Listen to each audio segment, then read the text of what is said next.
Muy buenas tardes, bienvenidos a un nuevo Charlando en el Forestal, y en esta oportunidad para hablar con Patricia Cerda, amiga de la casa, tocaya de apellido, por lo tanto somos parientes, de acuerdo a lo que leí en el libro, porque lo leí no como otros.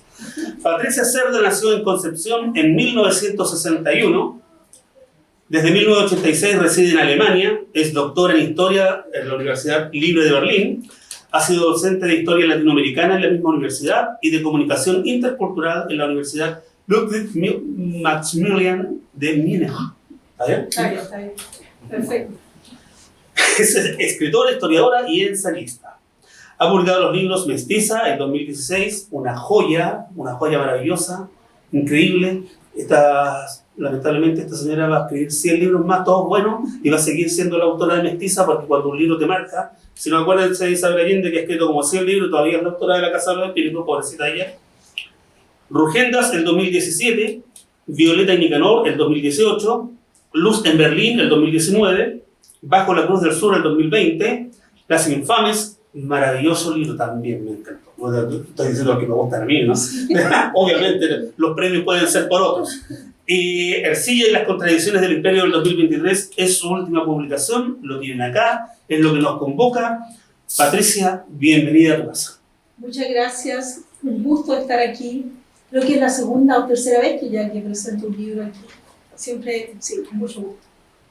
Nosotros más a gusto aún porque nos encanta conversar. Este es un lugar de conversación, arriba está el lugar de negocios, que no le va tan bien, pero el lugar de conversación es amable y nos gusta a todos. Lo primero que a uno se le ocurre después de leer Ercilla, como soy bueno para los spoilers porque soy viejo y los jóvenes son los que se mueren con los spoilers, nos vamos a tratar de no hacer muchos. Pero queda la duda de identificando cosas con este libro, y muchas cosas que creíamos que eran historia y que no. ¿Te pasó o tú como buena historiadora ya lo sabías o tenías antecedentes? No, yo descubrí eso. Eso son una de las cosas que yo descubrí, digamos, escribiendo esta novela, porque se trata tanto de Ercilla, ¿verdad?, del personaje, como de su proceso de escritura de la Araucana, que lo lo llevó a escribir la Araucana, qué experiencias entran ahí. Y claro, leyendo tanto la Araucana como las crónicas, porque hay que comparar, ¿no? Está la crónica de Vivar, con Gran Marmolejo, y sobre todo esas dos crónicas. Entonces, la más famosa, claro. Entonces empecé a comparar y dije, bueno, aquí, ¿dónde está Tucapel, Orompello, Galvarino? No están. No existen en ninguna otra crónica. Los únicos que existen en las crónicas y que por lo tanto son personajes verificables que seguramente existieron son Lautaro y Caupolicán. Todos los demás partamos de la base en que son inventados y un argumento es que son nombres italianos. Galvarino, Orompello, Tucapello se llama. Laura, es la Laura, ¿verdad? De Petrarca, no hay un mapuche, ¿no? Ese nombre es un mapuche. Y todos los demás. Y entonces ahí viene la reflexión, oye, pero si esto es todo mitología. Tú eres de Concepción, nosotros en Concepción, nosotros nos movemos por la mitología. Todas las calles paralelas al río Biobío tienen nombres indígenas. Caciques o sacados de la Araucana, son todos sacados de la Araucana. Nosotros los chilenos no tenemos conciencia del nivel de mitología que heredamos de Ercilla, tanto así que lo damos por historia, pero surge en la mente del poeta. Por ejemplo, para mí, yo saco la conclusión que Galvarino, que es el que se hizo famoso, que es el que pone la otra muñeca, la otra mano, así como en la Biblia, ¿verdad? Él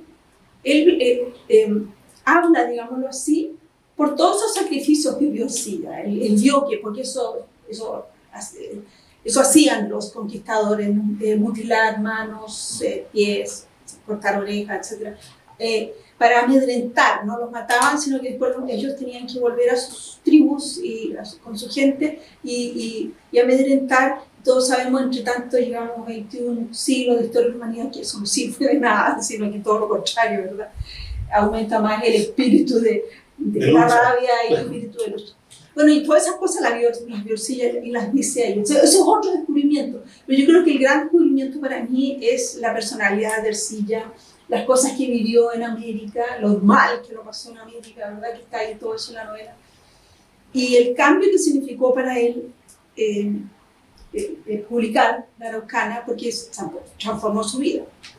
Se casó con una mujer de la corte, la sobrina de un capitán, del capitán de la Armada Española, Álvaro Bazán, y significó una dote. El hombre llegó desde América, digámoslo a un chileno, con una mano adelante y la otra así. Más chileno imposible. Es imposible. Y de repente, después de escribir La Araucana, se ve primero como un famoso, su libro es un bestseller, y en la corte es el poeta, es el gran poeta. Venga a contarnos la historia. Claro, porque es la primera vez que se escribe un texto ambientado en América.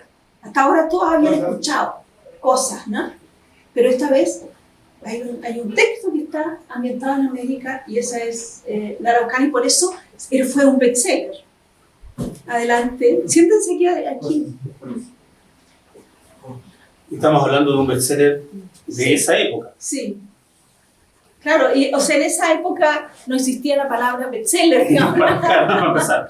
Pero, claro, o sea, él mismo se sorprendió de la resonancia, porque la primera edición se acabó en un par de meses, y después otra, y después salió en Flandes, y después en latín, en Italia, y llegó a América, y en América sí fue bestseller. Y mucha gente empezó a emularlo, ¿verdad? Todo eso, bueno, nosotros los autores sabemos que nosotros escribimos, ¿verdad, Hugo? Nosotros proponemos, digámoslo así, y el público, los lectores disponen, y ellos, lo que van a hacer ellos es misterioso. En el caso de Ercilla, funcionó completamente. Pero ese cambio de volver a estar en la corte, él ya lo había vivido de pequeño. Él fue un niño bien, se vino acá para hacer muy mal, lo pasó horrible, todas las penurias que se puedan pensar, vuelve allá y vuelve a estar arriba. Sí, eso exactamente, Mario. Eso es otro tema que hace también quizá novelesca su vida, porque su vida está llena de altibajos. Primero, él es hijo de un consejero, Carlos V, un hombre famoso, Fortún de Ercilla, que se muere cuando él tiene 1 año. Y entonces su esposa, para que no quede en la indigencia, pasa a vivir a la corte, se transforma en una guardadama, dama de honor de la reina, y Ercilla entonces crece como paje. Eso significa que tiene una excelente educación. Eso es importante para la Araucana, o sea, tiene la educación de un príncipe, esa formación. ¿Y qué leían los príncipes de esa época? Los italianos, Petrarca, Dante, leían a Virgilio, o sea, tenían esa formación clásica perfecta, que es importantísima en la escritura de este poema. Y después da un salto, porque él quiere darlo, porque Jerónimo de Alderete, que es uno de los conquistadores de Chile, es enviado a Europa por Valdivia, y él, uno de los encargos que tenía es llevar gente, reclutar, y se hace amigo de Ercilla y lo lleva, y entonces Ercilla se va al reino de Chile con el gobernador. O sea, imagínate, es perfecto el plan, pero como dice, el hombre propone y Dios dispone, o el destino o fortuna. Jerónimo de Alderete se muere en el camino. Eso vamos a contarlo, eso se lo puedo contar, pero se sabe también en la historia de Chile. Claro, parte de la historia. Y él se queda sin aliados, en el fondo rodeado de enemigos. Y entonces, al final, su paso por América se transforma en un infierno. Pobrísimo. El último de la fila, digámoslo así, enemistado con el gobernador que es nombrado como sucesor, que es García Hurtado Mendoza. Entonces, también yo encontré, escribiendo esta novela, un malo. En esta novela hay un malo, y ese es García Hurtado Mendoza. Y este es un hilo que hasta el fin de sus días. La enemistad dura hasta el fin de sus días y es uno de los leitmotiv de la Araucana, dejar mal a García Hurtado de Mendoza. Ahora, esto es interesante, en la literatura se necesita un poquito de rabia, un poquito de resentimiento, un poquito hambre decían antes. sí, eso, se necesita, saber, es como decirlo, es un motorcito. Solamente eso no sirve, porque hay libros que uno los agarra y solamente eso no sirve, pero si eso está tratado con estilo, es lo mejor que hay, ¿eh? Es lo mejor que hay, por verdad tú puedes convencer a cualquiera y identificarlo con tus dolores, con tus penurias, y eso hace un poco también Ercilla con su Araucana. Los datos para la investigación sesuda que acostumbras a hacer, ¿fue básicamente en España o hay documentos que en España no tienen y que pudiste encontrar acá? Mira, aquí no encontré nada más que la biografía de Ercilla. Hay una biografía que se llama Vida de Ercilla de José Toribio Medina. Y es así que puedo contar así un poco cómo yo llegué, o sea, cuál es la motivación para escribir la novela. Sí, por supuesto. A mí me invitaron junto con Carlos Tromben, nos invitaron a un congreso de novela histórica en una ciudad preciosa que se llama Úbeda, una invitación maravillosa, de una semana paseándonos por ahí, nos tratamos como reyes. Y siempre nos preguntaban, o a mí me preguntaban por Ercilla, oíste Alonso Ercilla y todo, un poco como buscándote conversación, porque se supone que tú vienes de Chile, o sea, yo tendría que saber mucho sobre Ercilla, y siempre tendría que decir que no, sí, que me sabía el inicio, esas cosas que uno aprende en el colegio, de Galvarino y todos esos mitos. Y entonces cuando yo regresé a Chile, yo venía después a Chile, fui a la librería de viejos que está en el Music Campeador, que está por aquí cerca, sí. Y dije, si tienen la novela, si tienen la biografía, escribo la novela. Así fue, y la tenía. Así es que, bueno, la leí, me pareció interesante, pero claro, me faltaba emoción, me faltaba mucho más, o sea, profundizar, porque una biografía muchas veces no te sirve para una novela, tienes que buscar como más datos que te ayuden como a explayarte, a inventar también. Tú necesitas un poco el marco para poder inventar. Y entonces me fui por 2 meses a Madrid, a la Biblioteca Nacional de España, y ahí encontré mucha información. Encontré, por ejemplo, las crónicas de los viajes que hizo. Hay un viaje que nace y está en la novela que se llama, que es el felicísimo viaje cuando Felipe II se va a encontrar con Carlos V en Flandes. Entonces él va ahí como paje en ese viaje. Bueno, otras cosas que encontré son las lecturas, las cosas que leía, que no necesariamente están aquí, ni siquiera las busqué, tengo que decir. Yo de una vez me fui a España. Por ejemplo, Garcilaso de la Vega, o biografías de las personas con que él se codió, digamos. Y claro, eso fue como también, pero sobre todo me interesó leer lo que él leía, por ejemplo, El cortesano de Castiglioni, esas cosas estaban allá. Porque al final de todo, para entender a un personaje hay que saber qué lee, qué escucha, cuál es la sensibilidad de su tiempo. Y para entender la sensibilidad del siglo XVI español hay que ir a Madrid. Claro, en Chile vas a encontrar poco sobre eso. Sí, por eso te pregunto, porque yo además iba a hacer una crítica aún más profunda que la que tú hiciste tan solapadamente.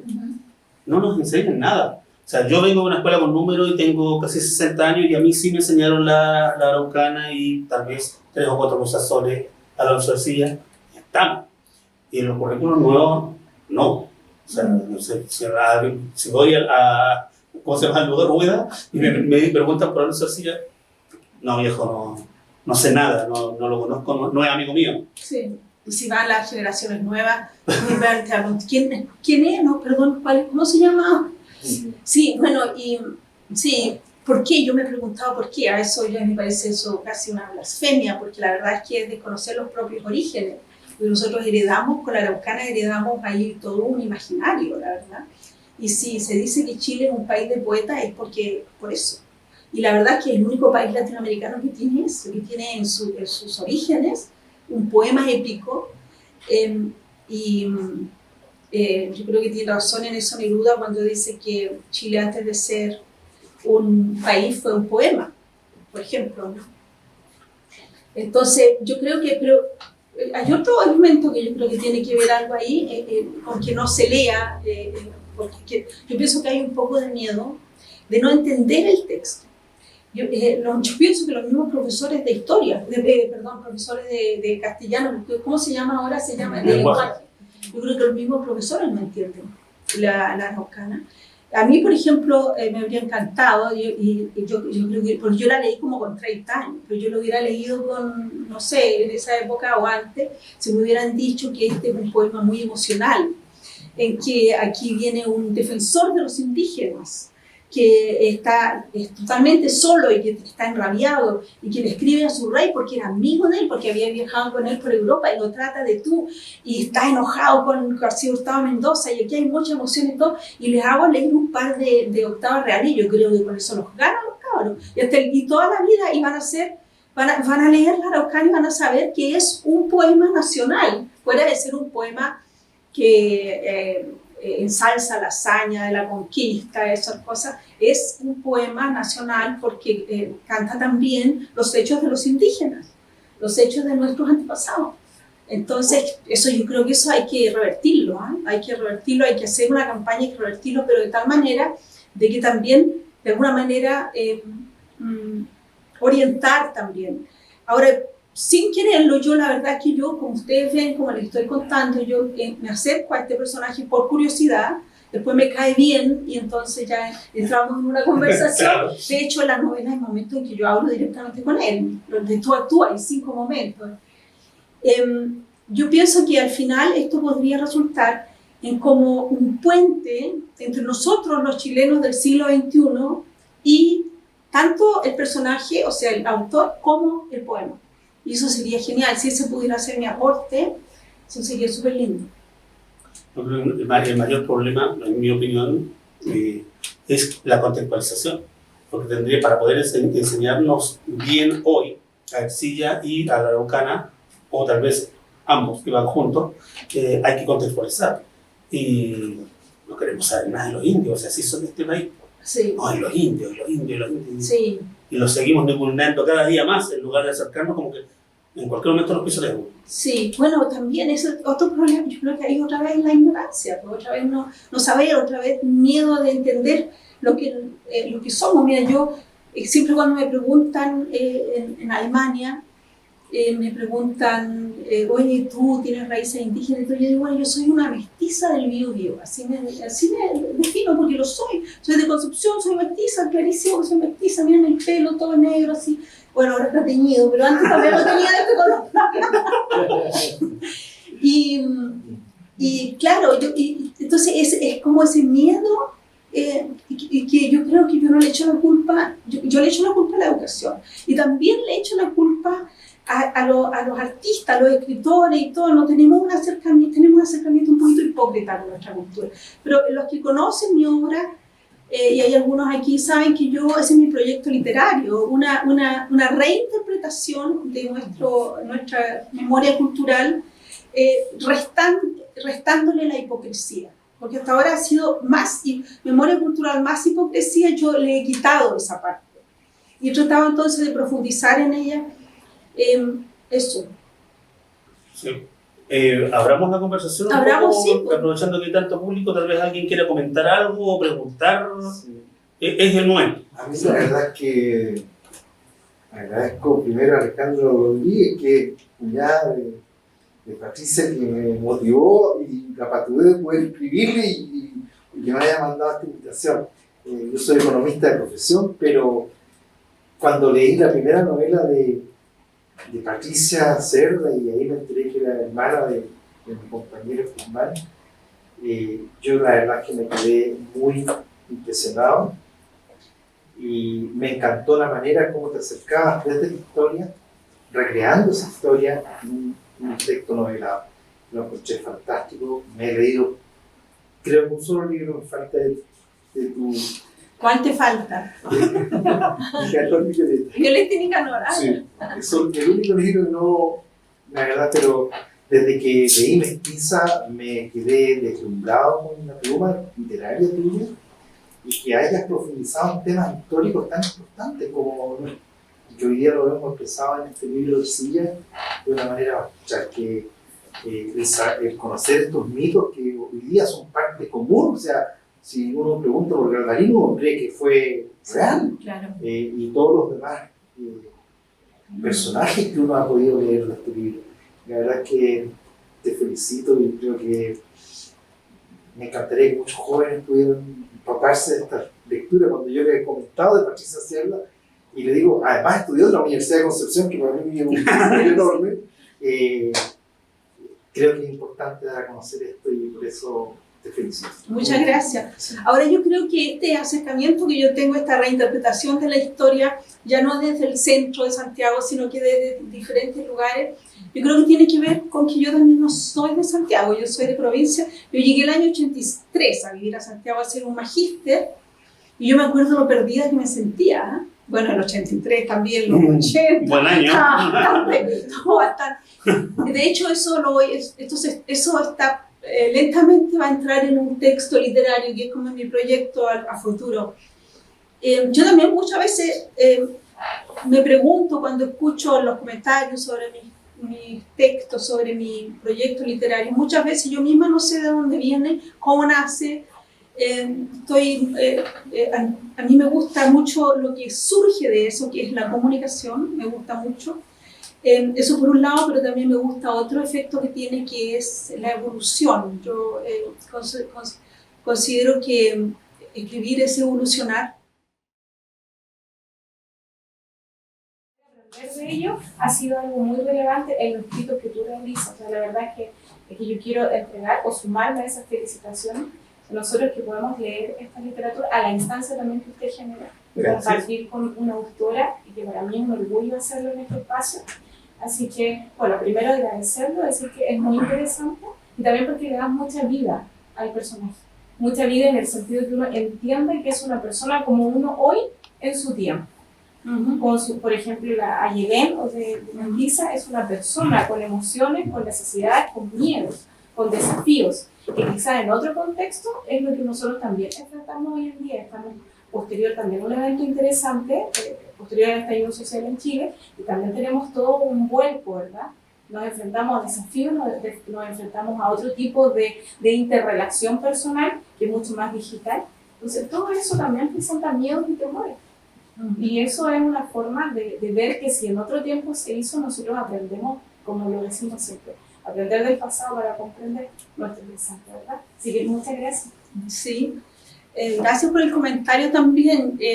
Yo también muchas veces veo ese proceso escritural como un viaje, ¿eh? Yo misma lo veo, o sea, ahora voy a ir a este siglo, en el caso de Mestiza, por ejemplo, ya voy a ir al siglo XVII, y ese viaje significa también mucha lectura, y en el caso, por ejemplo, de Mestiza, ese personaje inventado, por supuesto, porque al principio de la novela uno se encuentra con un documento. Hay un documento que una suerte de otro yo encuentra en el archivo de Indias de Sevilla.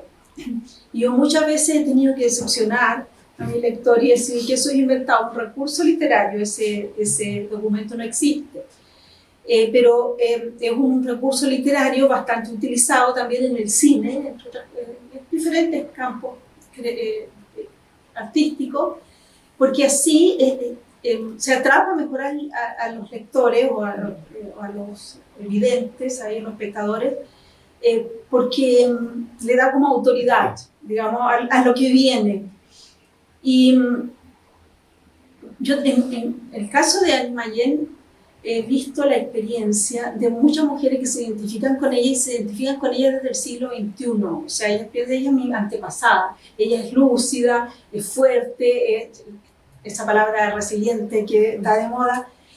Bueno, ella lo es, ¿verdad? Y entonces, claro, hay como toda una identificación, y también el hecho de que sea mestiza. Y ahí descubrimos que somos mestizas cuando la conocemos. Entonces da como ese efecto. Y aquí tengo que decir que es el efecto que yo también quería lograr cuando escribí la novela. Yo quería escribir una novela que hablara de las raíces de la cultura chilena desde la perspectiva de una mujer que no tiene pose de víctima, sino que ella es una sobreviviente, así como lo fueron nuestros antepasados. Y por eso estamos aquí, porque hubo gente fuerte que sobrevivió a todo eso, porque el siglo XVII fue un siglo duro, no solamente en Chile, en general. Yo en Alemania, por ejemplo, está la guerra de los 30 años, donde desaparecen ciudades, o sea, las guerras religiosas, ¿verdad? Si la humanidad, yo creo que hay un pequeño avance, la humanidad no avanza mucho, pero sí un pequeño avance. Y claro, eso es un poco sobre Mestiza, pero tú tienes razón, ¿eh? Tú tienes razón que yo soy la autora de Mestiza. Sí. Bueno, de hecho, por ejemplo, en lectura de colegios ahora, y hay una persona que está haciendo un doctorado en la Universidad de Playa Ancha sobre Mestiza. O sea, sí, yo ahora quiero a todas mis novelas por igual, ¿eh? Tengo que decirlo, o sea, yo quiero a todos los personajes por igual, pero yo no decido, sino que los lectores. Exacto. Por eso te lo decía, porque lamentablemente, como el ejemplo que di, o sea, qué más lamentable que Isabel Allende, que es la escritora internacional chilena, ganadora de múltiples premios, hasta el Premio Nacional de Literatura, tiene 80 títulos, va a venir Isabel Allende, la autora de La Casa de los Espíritus. Sí. ¿Cómo? Si tiene 99 más. Y García Márquez. Y García Márquez es el autor de 100 años de soledad. Entonces, el público elige, tú propones y el público elige. Sí. Hoy volvamos a este caballero. A mí me interesa, a uno que le gusta la poesía.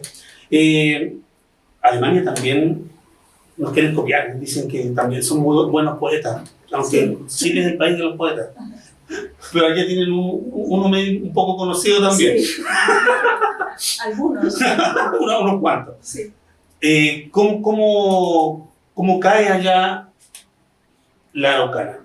Está traducida al alemán. Está traducida.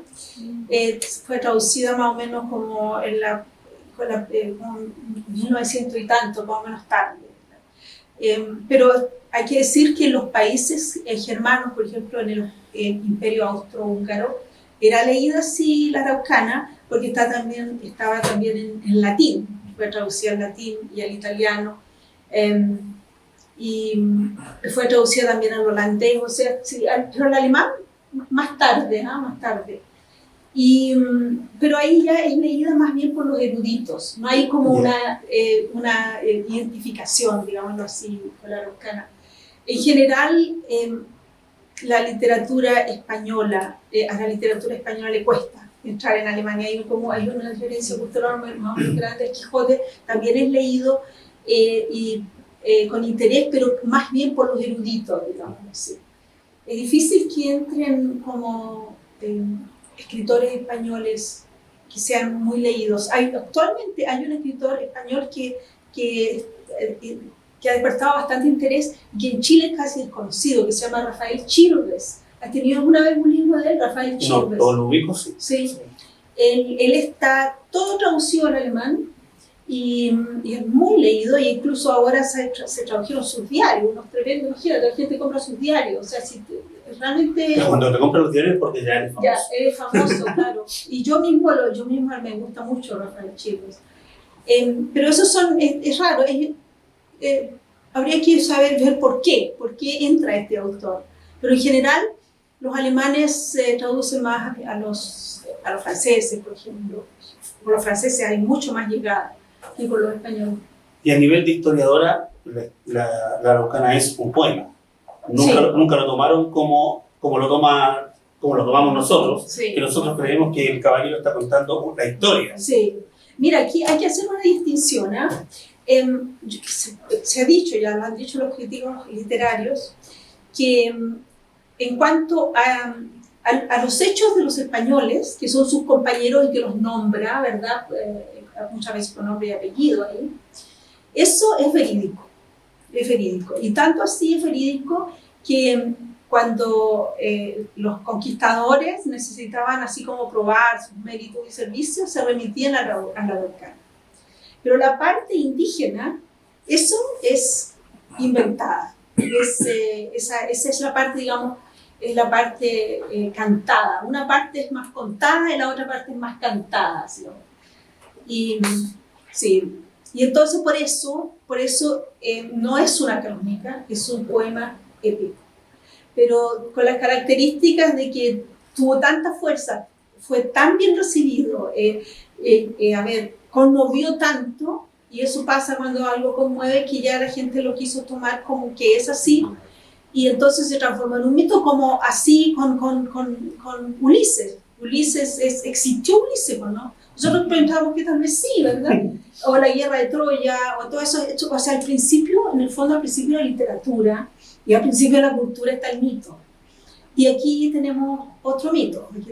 Y lo interesante es que hubo copias. Por ejemplo, hay un Juan de Castellanos en Colombia, que es como el poeta del siglo, o sea, es lo que sería Ercilla, pero no tiene la grandeza, la estatura de Ercilla. Juan de Castellanos escribió unas octavas reales sobre los hechos de los conquistadores en el Nuevo Mundo, algo así se llama.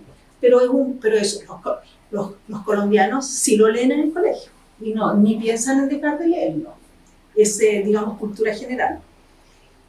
Otro que lo copió fue Pedro de Oña, por supuesto, Arauco Ahumado, ¿verdad? Es una respuesta al araucano. Y ahí podemos entrar a hablar sobre este malo de la película, o de la novela, o de la historia, que es García Hurtado Mendoza, que al final, cuando muere Alderete, se transforma en el gobernador de Chile.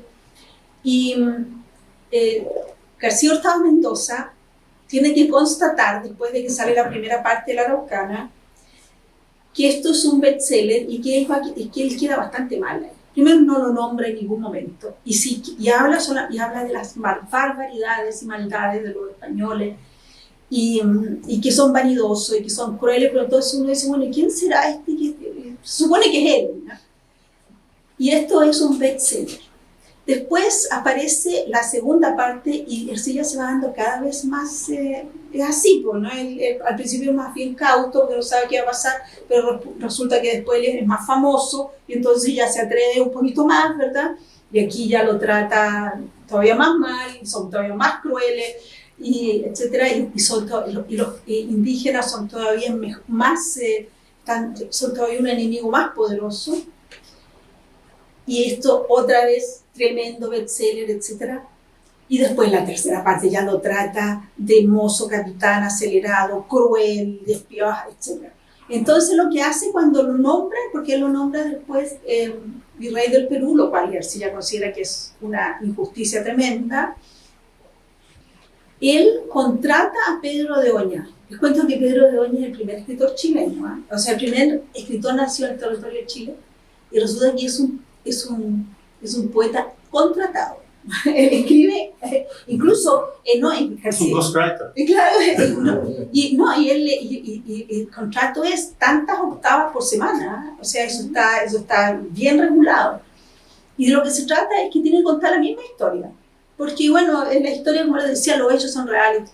Contar la misma historia, pero aquí tiene que haber un héroe, un dios, un santo. Y eso es él. Claro, entonces ahí tenemos y hay más simulaciones. Por ejemplo, Lope de Vega tiene una obra de teatro, ¿verdad? Y sí, o sea, la araucana, o sea, todas las obras de teatro que se escribían tenían a Lautaro, a Caupolicano, a Guacolda, etc. O sea, esos personajes se pasearon por toda la colonia, en América y en Europa. Así, el nivel de mitología es increíble. Y el nivel de copia, digámoslo así. Así como ha sido copiada en Odisea, ¿verdad? Así como las grandes obras, eso es lo que tienen las grandes obras, que crean como una cadena así, y esa cadena es resonancia, es admiración, es deseo de entender, y todo eso creó el araucano. ¿Lo pasaste bien escribiendo el libro? Sí, fíjate, me gustó Ercilla, me cayó bien. Yo creo que no hubiéramos podido conversar. Bueno, de hecho converso con él. Converso con él y le digo lo que me despierta su proyecto, su obra. Le cuento lo que pasa con él aquí en Chile, que nosotros todavía creemos que eso es verdad. Le cuento todas esas cosas. En algún momento hasta lloro con él. Y sí, eso. Y lo pasé bien también porque me dio espacio para inventar también, como todo esto es una ficción, es una novela. Por ejemplo, hay momentos en que Ercilla, o sea, cuando sale de Chile se va a Perú, de ahí, bueno, ahí está, se encuentra, por ejemplo, con Lope de Aguirre, de hecho lo nombra el araucano. Y entonces, por ejemplo, profundizar en esas amistades, en esas relaciones, en conocerse. Y después él se va a Cartagena y ahí no se sabe qué pasa con él. Él estuvo medio año ahí en Cartagena, y por supuesto que eso me da para inventar qué pasó en Cartagena, porque sé que va en Cartagena. Y yo seguro que, imagínense, llega aquí un personaje que es un don nadie. Cuando vuelva a España va a tener que cuidarse porque todo el mundo lo conoce, va a volver a la corte y todas las cosas. Pero ahí es un don nadie, nadie lo conoce. Entonces está 6 meses ahí. No creo que haya estado encerrado los 6 meses en un ranchito. Además, Cartagena, yo estuve en Cartagena, es precioso, se despierta la sensualidad y la sensibilidad y todo. Entonces, todo eso, él me dio permiso para... La otra cosa que me encantó de él fue su apertura. Le encantaba la alquimia, la numerología, la predestinación, todas esas cosas que estaban prohibidísimas por la Inquisición, ¿verdad? Y eso todo se lo encontraba en la corte de su gran amigo Rodolfo II en Viena, que aquí ya están los protestantes. Bueno, aquí ya está surgiendo la diferencia. Tenemos a la Inquisición que subyuga, que mata ya en la semilla toda creatividad, todo pensamiento que no sea ad hoc con el dogma religioso. Y tenemos a los reyes, a Maximiliano, sobre todo a Rodolfo II, el emperador del Imperio Romano Germánico, donde ya está germinando todo, donde todo es permitido, donde se puede investigar. Ahí está el inicio, o sea, ahí empieza a diferenciarse uno del otro, sin duda. Unos van a ser después potencias mundiales, ¿verdad? Van a comenzar, van a ser científicos en Inglaterra, que también era protestante, y también va a empezar la revolución industrial y todo.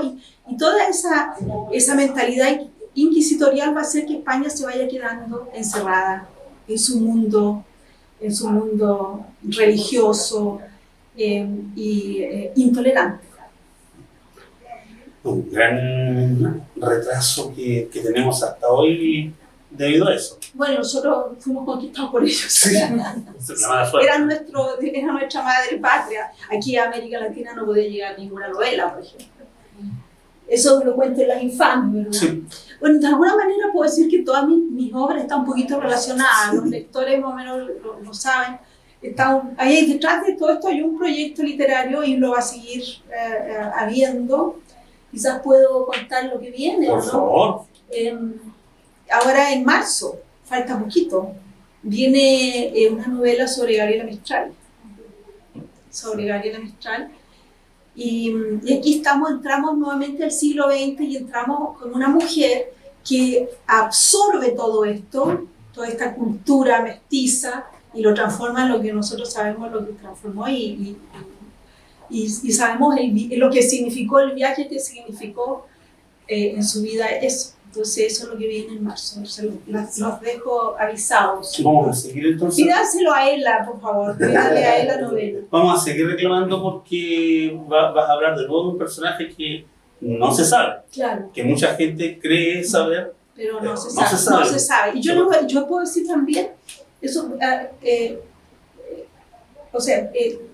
exactamente tiene que ver con el título de la novela, lo que tú estás diciendo. La novela tiene el título Lucila. Y en alguna parte dice que ella misma dice, Gabriela Mistral dice que nadie conoce mejor a Gabriela Mistral que Lucila Godoy. Ese es como el leitmotiv de la novela. Es una cosa muy extraña que hace poco se publicaron a través de las ediciones de la Universidad de Valparaíso, si no me equivoco, sus textos para la reforma educacional de México. Y cuando uno se lo presentaba a la gente, le decía, ella es la creadora de la reforma educacional de México. En México lo que se estudia hoy es lo que Gabriela Mistral dijo que se tenía que enseñar a los niños. Y aquí no la pesca nadie. O sea, es más mexicana que chilena. Sí. Ahí bueno, todo eso va a estar ahí en la novela. Sí, pero quizás dijémoslo también en comentarios, sigamos conversando. Sí, claro, por favor. Patricia, buenas tardes. Hola. Sí, hace muchos años atrás, mi primera novela que leí fue Urgencias. La leí muchas veces. Puse en Berlín también, ¿no? Casi tengo todos sus libros, excepto el verso. Ese día en el momento de comprarlo y yo no. Sí. Que haga su firma. Con respecto a eso, tengo una duda con respecto a Arcilla. Yo no leí Arcilla, pero tengo una duda con respecto al rol de la Iglesia Católica, que era muy fuerte sobre la mentalidad de Arcilla.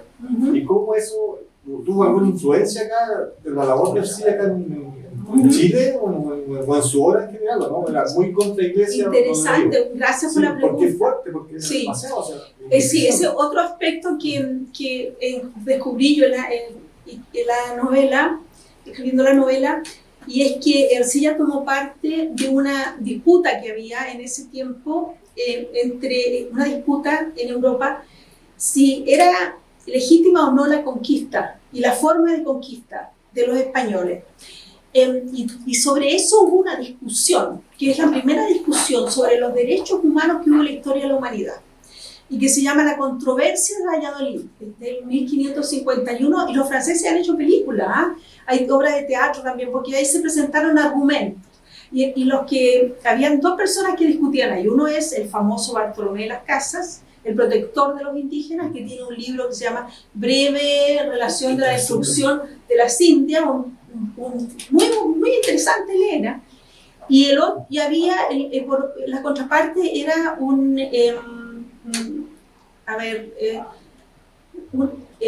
jurista también que defendía, digámoslo así, a la corona, a Carlos V, y se llamaba Ginés de Sepúlveda. Y eso también está en la novela, esa controversia, y está claro que Ercilla toma parte por Bartolomé de las Casas, y hay otro lascasiano que aparece en la novela, que se llama Gil González de San Nicolás, que llega también a Chile, es el defensor de los indígenas de Chile. Nosotros tenemos un personaje así, y me parece, y yo lo descubrí escribiendo la novela, y estuve mirando, en Chile no hay ninguna calle que lleve su nombre, fíjate. Porque defendía a los indígenas. Sí. Ya lo hablamos ya. Pero claro, eso nosotros teníamos, está en nuestro origen, o sea, no era tan, por eso se llaman las contradicciones del imperio, porque había un debate, había contradicciones, y esas contradicciones también las encarnaban los personajes, mismo Arcilla. A veces, por ejemplo, dice que Lautaro es el gran luchador, etcétera, y de repente lo llama también hijo de Pillán es el diablo, etcétera. Entonces él mismo no sabe o sea, esas contradicciones están, y eso es lo que hace interesante la historia también. Así que gracias por la pregunta. ¿Nada más? Patricia, buenas tardes.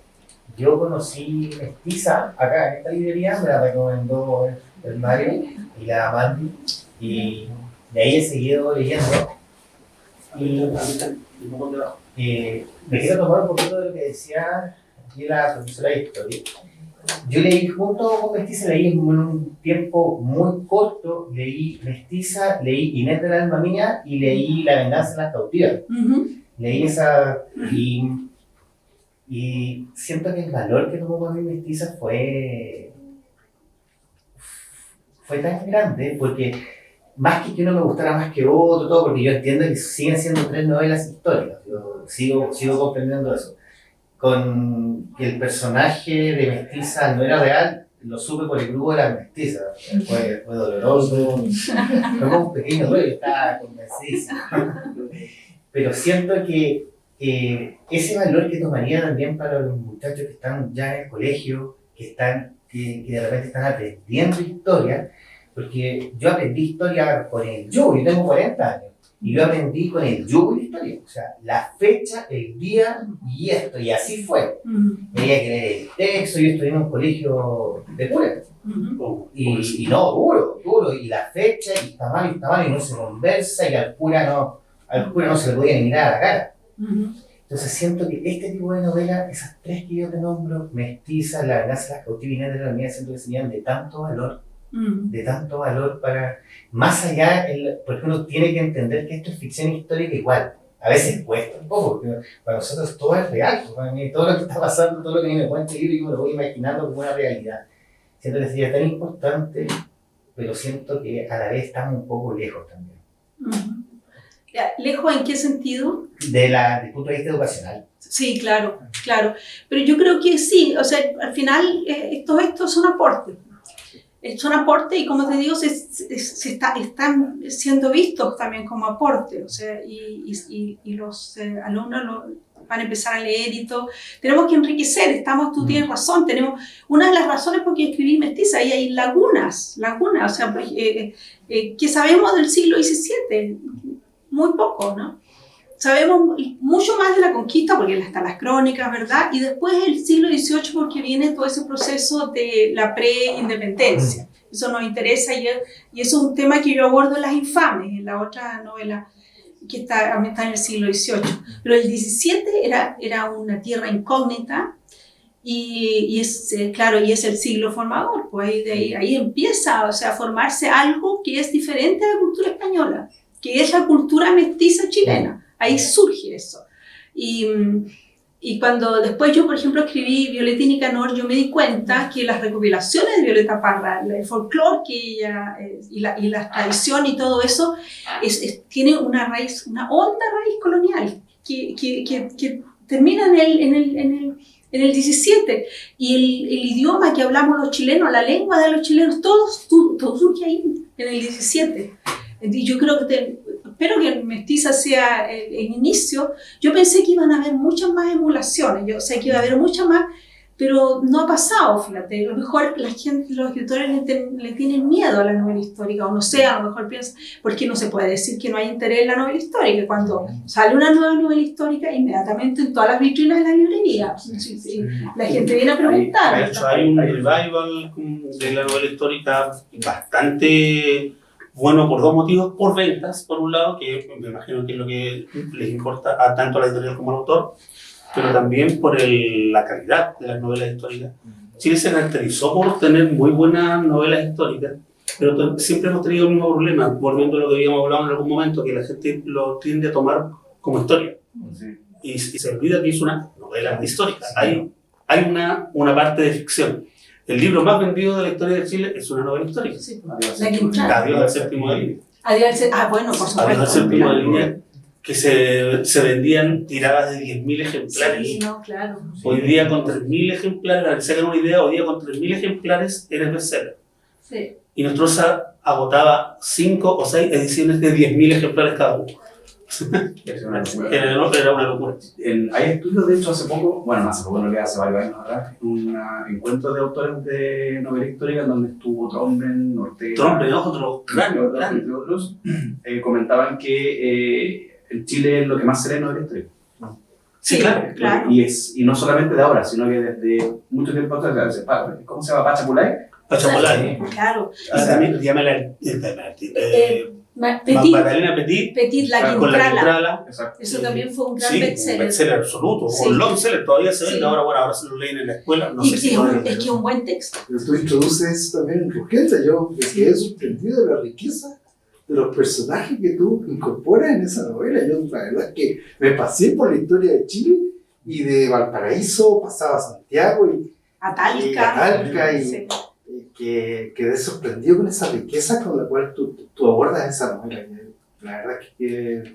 Sí, esa novela podría ser una novela bien lograda, porque yo tuve que volver a leerla cuando salió de bolsillo, y después de 5 años, cuando tú lees una novela, tú la lees como una lectura cualquiera. Claro. Y yo también pensé, ¿a qué se debe? Yo creo que se debe a Carmen Arriagada. Yo creo que ella me dio muchas pautas. Carmen Arriagada era la amante de Rugenda, la amiga. Ella era la primera escritora chilena, sin duda, y seguramente la mujer más culta de América Latina, de Chile de todas maneras, pero yo pienso que también de América Latina. Hablaba inglés, francés, aprendió alemán con Rugenda, italiano, era autodidacta, ¿verdad? Leía, y ella es una mujer muy, muy bajo perfil, que sí, además fuera de eso, es una Madame Bovary. O sea, en el siglo XIX, uno de los temas de la literatura occidental del siglo XIX es esta mujer de la élite que no está contenta con su vida en la sociedad burguesa, machista, patriarcal, etc. Y entonces los escritores de estas novelas como Madame Bovary o Flaubert, Tolstoy con Ana Karenina, y hay una versión de Fontaine en alemán, se llama Ebi Frist. Allá también es un bestseller, es un long seller, es un clásico, digamos así. Y que tienen en común esto, que son hombres empáticos que se imaginan cómo será la vida de esas mujeres, porque si ellos fueran mujeres, ¿cómo lo pasarían, digamos así? Y describen esa situación. Eso, pues Flaubert dice, Madame Bovary dice Moana, y yo, bueno, entonces yo descubro a Carmen Arriagada, bueno, y esta es ella, o sea, esta no es inventada, aquí la tenemos bien en Talca, y claro, ella hace todas esas cosas, ella sueña con una vida más glamurosa, su marido no está a su nivel de inteligencia, aparece este pintor, se enamora locamente y ella se transforma ella quiere ser más incluso, pero Urgenda se cuida más que ella llega un momento en que le pide más y él le dice, oye, cuidémonos y así, pero en todo caso es una relación muy interesante porque ella le explica a Urgenda Chile, o sea, ella es la visión que tiene este pintor viajero alemán de Chile y que nos legó, y están algunos cuadros, es verdad, aquí cerca en Bellas Artes, está filtrado por ella le explica a Chile. Entonces aquí tenemos la mirada romántica, digámoslo así, todo. Sí, yo escribí además esa novela porque a mí, como yo vivo en Alemania hace 36 años ya, no, creo que no, son 38, llegué al 86, imagínate. Entonces a mí sí me interesan todos estos puentes. Urgenda es sin duda un puente. Urgenda se puede decir que es un pintor que llegó a Chile por casualidad, no quería venir a Chile, pero el destino lo trajo para acá, así un poquito como bolsilla, y trató de traer el romanticismo a Chile, pero no le resultó. Se murió pensando que había fracasado. Y resulta que, bueno, es relativo que haya fracasado porque dejó ese tremendo legado, ¿verdad? El fracaso, eso no lo decide. Entonces, por eso ese fue, digamos, los temas de Urgenda. ¿Sí? Qué extraño, ¿no? Podríamos estar... Sí, hay otra pregunta, si quieres. Por favor. Hablando de los puentes culturales, siempre me llamó la atención. En su novela Luz en Berlín, en algún momento Luz, dice, la mala herencia hispánica. Esta es nuestra herencia. Sí. Queríamos ver si, bueno, ya está la BCR más claro, somos Sí. españoles, somos católicos. ¿Tú crees que todo, no solamente a nivel de Chile, sino a nivel de América Latina, todas estas imperfecciones que tenemos como sociedad latinoamericana, producto de la mala herencia hispánica que nos traspasaron a nosotros? Bueno, nosotros, sobre todo en el siglo XVIII, y eso yo lo desarrollo un poco más en Las Infames, en el siglo XVIII, España cortó como todo el nutriente cultural hacia América Latina para que no se nos ocurriera independizarnos. O sea, no se trataba de que no hubiera de que no llegaran las ideas de los franceses. Acuérdate que el 18 es el siglo de la Ilustración, o sea, que no llegara la Ilustración. De hecho, hay todo muy interesante ese descubrimiento de cómo lo hacían los ilustrados para traer libros. Pero esa es una historia, en Las Infames está contada. Y claro,